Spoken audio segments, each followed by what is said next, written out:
What is something that instantly killed the crush you had on someone? Started dating a girl. After a couple of weeks I went to her house, and it was a disgusting mess. Trash piled up everywhere, old food and fast food drinks. They had a bunch of animals and didn't clean up after them when they ate. There was rotten wet food all over the floor and walls. Animal piss all over the place. Killed any romantic feeling real quick. My parents are like this and it drives me up the fucking wall. If I ran into that in someone I liked, I would probably just fucking leave on the spot and never try anyone ever again. Your parents are messy? Did it stress you out as a kid? Messy is an understatement. Their house is a fucking disaster. But I didn't spend my life with them until I was 12, and my other house was pretty clean.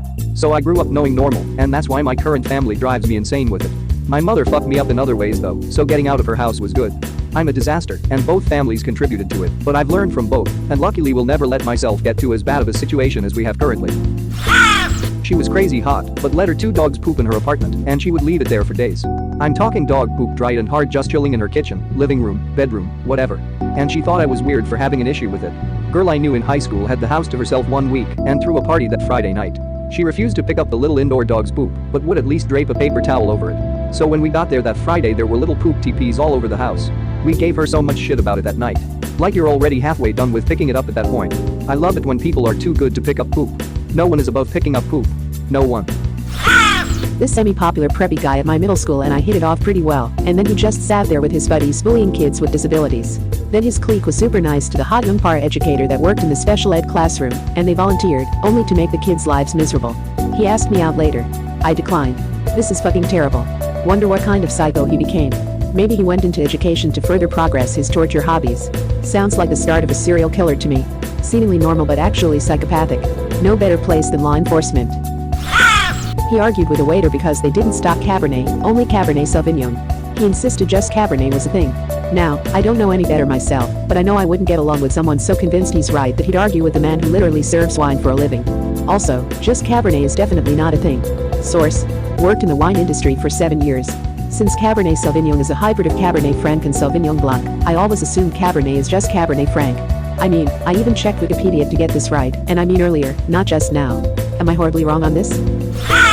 She was telling me her boyfriend issues, then casually mentioned he was married like her last boyfriend. Later I found out she dated 3 married guys and a gay dude she almost married. What did your spouse think? I'm single.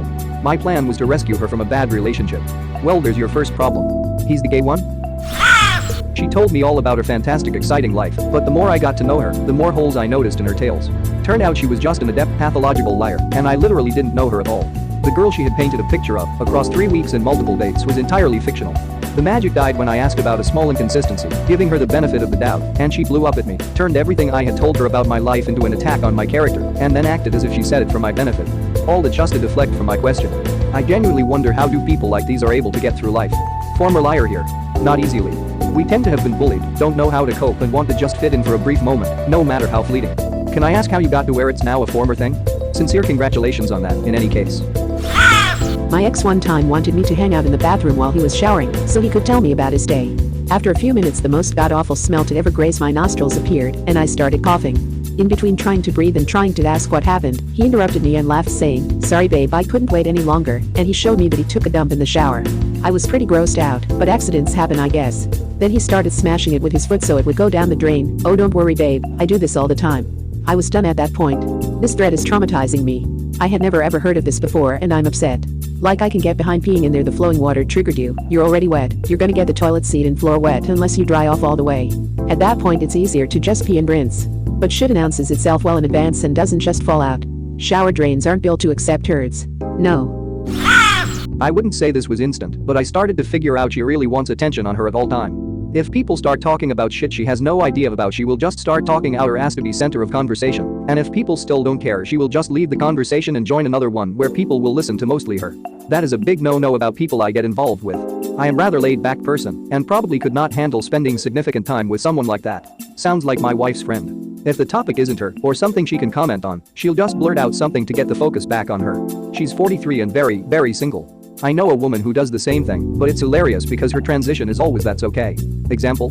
Group of people having some intense political debate or whatever she has no idea about, she blurts out "that's okay. Today there was a moose walking down Main Street downtown." There's always this weird 3 to 5 second pause where everyone tries to wrap their head around how a moose on Main Street could make it okay that we're getting involved in trade wars or whatever, until someone continues the conversation as if she didn't say anything. He was broad-shouldered and had wavy dark blonde hair and a cleft chin. He sat in front of me in Biology 101, and about halfway through the semester he said hi. I died inside. His voice was melodious and deep. I knew he meant, I love you. He wore thick whale corduroys pants and a nice button-down Oxford shirt, and had a worn leather backpack. He was very handsome. Tuesday, Thursday in that 3-credit class I put on my tightest Guess jeans, waited until he was there, then sat down behind him and said hi. He would smile and say hello. I died every time. I told my roommates about him. Summer came, and we all went home. I was in my local bar with my friends and there he was. I couldn't believe it. Hey, I said, how are you? He looked up from his beer. Wow, hi, he said. We chit-chat for a little bit. It was the early 1980s. In a rural area. Hey, can you do me a favor? Sure. Can you act like my girlfriend? What? Was this a ploy to get me to be his actual girlfriend? Could my dream boyfriend be true? He put his arm around the guy next to him. Yep. He likes boys. Crush gone. We stayed friends for a while. He was super fun.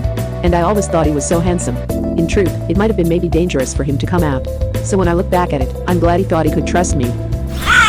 In the mid-2000s, I had a few community college courses with a good friend of mine. In our English class, there was this girl that he was immediately smitten with. They started hanging out all the time.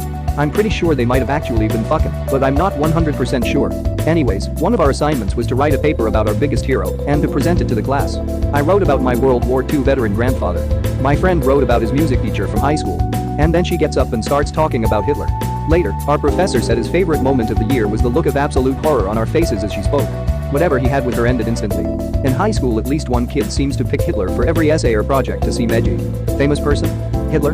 Important historical figure? Hitler? Historical book? Mein Kampf? At least one in each assignment, I'm sure. I had a dream where the guy I fancied kissed me, but a pea fell out of his mouth and into mine. Even though it wasn't real, it just killed any feelings I had. Edit. I was just a kid at the time. It wasn't someone I was seeing or even knew I liked them, so no feelings were hurt. Don't think I'd even had my first kiss yet. Also not a way I'd normally react. Was just one of those weird things that really turned my stomach at the thought afterwards, and thought it was a funny odd one to share. Just cause he peed in your mouth? While she was asleep, that's the best time. If you piss in my mouth, I'ma bite yo dick off. Had a major crush on a neighbor friend of mine for years. Eventually I built up the confidence to tell her. She didn't feel the same way. Fair enough. The next day we were both going to a mutual friend's party. I walked in the door and overheard some of her conversation with her cousin, which went something like this. Cousin, why don't you give him a chance? Crush. Because he's ugly. Yep. Not only did it kill the crush, but it absolutely killed my confidence. Edit. RIP my inbox. Thanks for the words of encouragement, guys, lol. This happened a long time ago when I was still a kid. I know I'm not ugly now.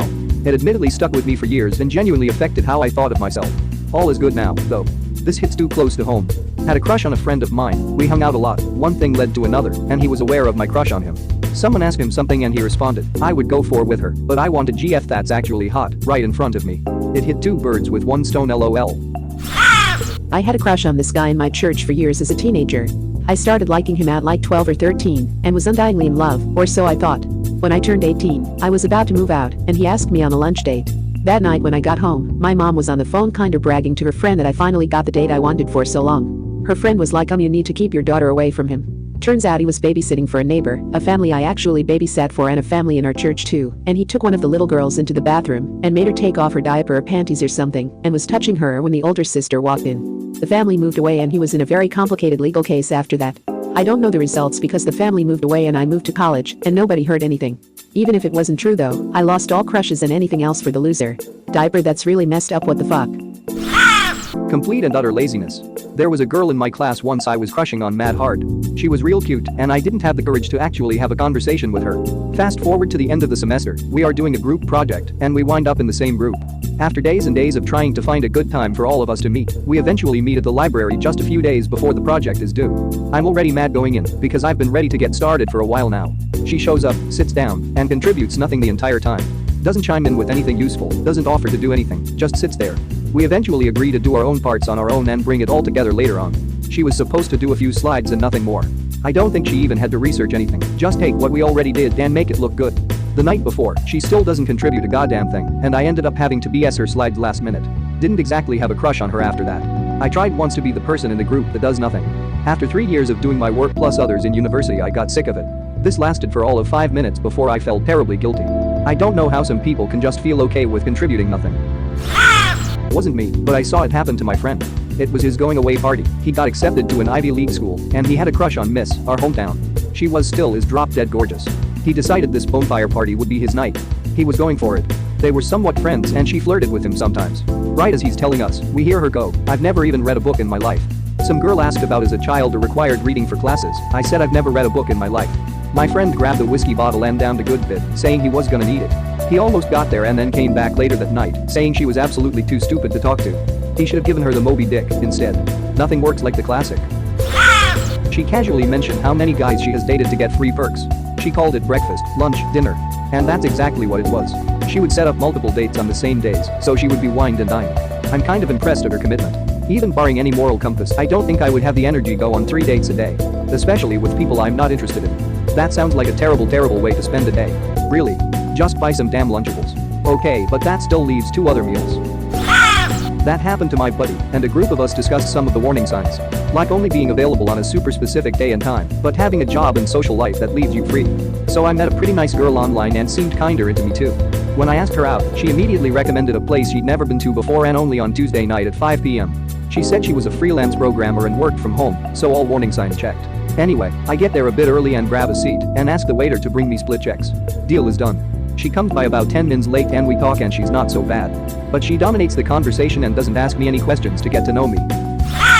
So she begins to order the biggest burger, upcharged to tater tots, and then she asked if it's okay to add avocado. Yay, sure, why are you checking with me? I don't mind. Okay. She eats about a mouthful and then asks for a to-go box. Cool. Waiter brings the checks, her mouth is agape as I pay cash and stand up. I told her the conversation was nice and good luck with the rest of her evening. I tipped the waiter on the way out. Bye. Edit. Thanks for the gold, stranger. LPT. I found that getting to the 3rd date is an excellent sign this relationship will work out. First date, split checks. Second date, pick up the tab and your partner gets you back on the next one. Third date, whether it happens or not, you have your answer. Was talking to a dude, we had like held hands, but nothing past that. One day he confessed he was in love with me. Little quick buddy, but that's not even what stopped me. Commented I look just like his ex. Even if that's true, never say it. I can't remember much more besides wanting to stop him mid-speech and give him pointers on asking someone out. So I knew it wasn't going anywhere when my friend asked me to help cover up hickeys from that dude. She didn't know we had been talking, I didn't know they had been past talking. I bowed out, said you can have him, but I don't think you should. Found out later he was talking to 5 of us at once, 1 was married. I and the married chick noped out of there fast, the others fought over this pose. Hickey girl won, and they started dating. Out of nowhere he tells me he would drop her in a second if I would give him a chance. No. I told her everything, showed her the texts, trying to save her from heartache. Didn't listen or care. They're now married, with kids, and he cheats so often she started cheating back in retaliation. I was invited to the wedding and said fuck no. Edit. Sorry if I didn't make this clear, the married chick turned him down before she knew about the others. She is still happily married and loyal to her husband. Fucked up my edit. Edit. Married chick was never seeing or involved with dude. She immediately turned him down because she was married. I was casually dating this guy, as in, we had only recently met and only been on a couple of dates, back in college. He was educated, had a good job in his own place, polite, etc. Basically, no immediate red flags. One day, he wanted me to come over for a casual pizza night at his place. I had just finished up a 12+ hour long day due to my scheduling combination of non-stop classes and a part-time job. I was exhausted and did not feel like spending nearly an hour doing my hair and makeup to get all dolled up for such a casual date. I texted him something along the lines of, I had a long day, can we keep it casual tonight? I hope you're okay with yoga pants and a hoodie. He responded with, actually, no, that's not okay. When you're spending time with me, you should always make a full effort to look your absolute best. Then, he started trying to tell me what to wear, something along the lines of, why don't you put on a pretty dress, make yourself look nice for me? It was one of the weirdest conversations I've ever had. After he made the dress comment, I simply stopped responding. I never spoke to him again. He kept on texting me for a while, asking what was wrong and why I had just disappeared. I honestly don't think he realized what he said was so off-putting. I was with a dude very seriously for a couple years. It was slow at first, but he started by suggesting what to wear, and it went to him full on picking out my outfits every day to match and color code to his, including accessories. I normally don't give a shit what I wear. I even had my mom pick out my clothes for me into middle school, so I didn't think it was a big deal. He turned into the most controlling and abusive man I have ever been with. It lasted until he punched me so hard in the face that I went flying into an aquarium and broke that, got cut by the glass and had my nose broken. It was all over a scarf. Our pet rat had dragged it into his cage to make a soft little bed, and he thought I put it in there to be mean to him. Listen guys and gals, if a dude wants to tell you at all what to wear, run. I believe it is a huge red flag. He randomly sent me pictures of his dick. It really weirded me out, because there was nothing in the conversation that could have led up to that, and I didn't know what to say, so I just told him nice PP fam, then never talked to him again. If you ever receive an unsolicited dick pic, send a nicer looking dick back. It makes most men uncomfortable. It might make me uncomfortable, but I would not be able to tell that it looked nicer. I do think that one unsolicited dick pic deserves another though. There's a Tumblr dedicated to rating dick pics, grab an A+1 from there. Thank you very much for watching. Don't forget to subscribe and like this video. Tell me what you dislike or love about this video, so please comment below and hit the bell icon so you're notified anytime a new video is released. This is a WeCrow Media production.